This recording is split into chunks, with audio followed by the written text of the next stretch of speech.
इसी बीच टोंक से हमारे संवाददाता रवि टेलर हमसे जुड़ रहे हैं। टोंक में क्या कुछ मतगणना केंद्र पर क्या कुछ चल रहा है, कौन आगे चल रहा है, कौन पीछे चल रहा है, रवि मोहन टेलर हमसे जुड़ चुके हैं। जी रवि, क्या कुछ अपडेट है?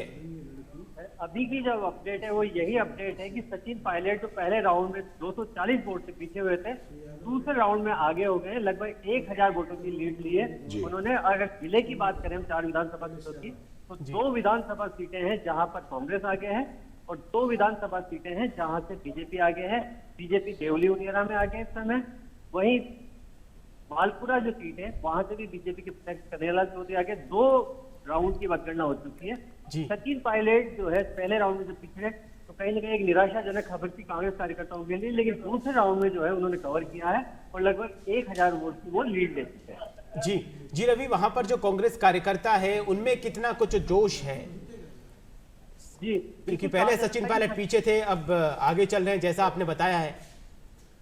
ग्रामीण क्षेत्र में सचिन पायलट का पिछड़ जाना कहीं ना कहीं एक संकेत है कि मतदाता जो है शांत स्वभाव से जो मतदान किया है वो कहीं ना कहीं जो है उनके लिए भी खतरे की घंटी। 7 ऐसे राउंड हो सकते हैं क्योंकि 11 पंचायतें वो पंचायतें जहां नाराजगी भी झेलने को मिली थी और पहले राउंड में वो पीछे हुए, दूसरे राउंड में उन्होंने कवर किया। तीसरा राउंड जो है अब काउंटिंग उसकी शुरू हो चुकी है। तो उस सूरत में कांग्रेस कार्यकर्ताओं में इस बात को लेकर उत्साह है कि सचिन पायलट यहाँ से जीतेंगे, वो 4 सीट है। लेकिन सबसे महत्वपूर्ण बात यह है कि क्या सचिन पायलट 2018 जैसा इतिहास दोहरा पाएंगे इस सीट पर, क्योंकि जो शुरुआती रुझान है उसको देखकर ये कहा जा सकता है कि ऐसा नहीं लगता कि उसके आसपास भी सचिन पायलट पहुंच पाए। जी रवि मोहन जी, आपके क्षेत्र में देवली उनियारा भी एक बहुत महत्वपूर्ण सीट है और ये भी दोनों प्रत्याशियों को देखते हुए बहुत ही एक हॉट सीट मानी जा रही है, क्योंकि कांग्रेस की तरफ से हरीशचंद्र मीना और भारतीय जनता पार्टी की तरफ से विजय बैंसला ये उम्मीदवार हैं।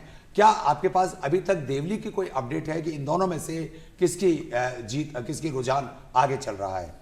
देवली उनियारा क्षेत्र से जो 2 राउंड हुए हैं उसमें पहले राउंड में 2000 वोटों की लगभग लीड थी विजय बैंसला ने। अच्छा। ढूब क्षेत्र जो किशनपुर बांध का ढूब क्षेत्र है, उस क्षेत्र में जो मतगणना शुरू हुई तो वो क्षेत्र है जहाँ जातिगत वोटों का समीकरण भी जो है बैंसला के पक्ष में है। जी।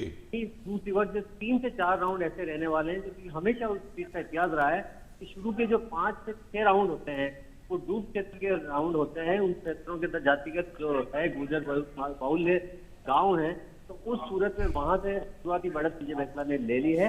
पूर्व डीजीपी और इस क्षेत्र से विधायक हरीश मीणा दोनों राउंड में पीछे है। जी, क्योंकि पिछली बार, क्योंकि इस सीट का जो इतिहास हम रवि मोहन जी देख रहे हैं कि इस सीट पर 5 बार कांग्रेस को और 4 बार भारतीय जनता पार्टी को जीत हासिल हुई है और हरीशचंद्र मीना की जो पिछली बार जो लीड थी वो भी 21,000 से ज्यादा थी, लेकिन अभी आपका कहना है कि वो पिछड़ रहे हैं।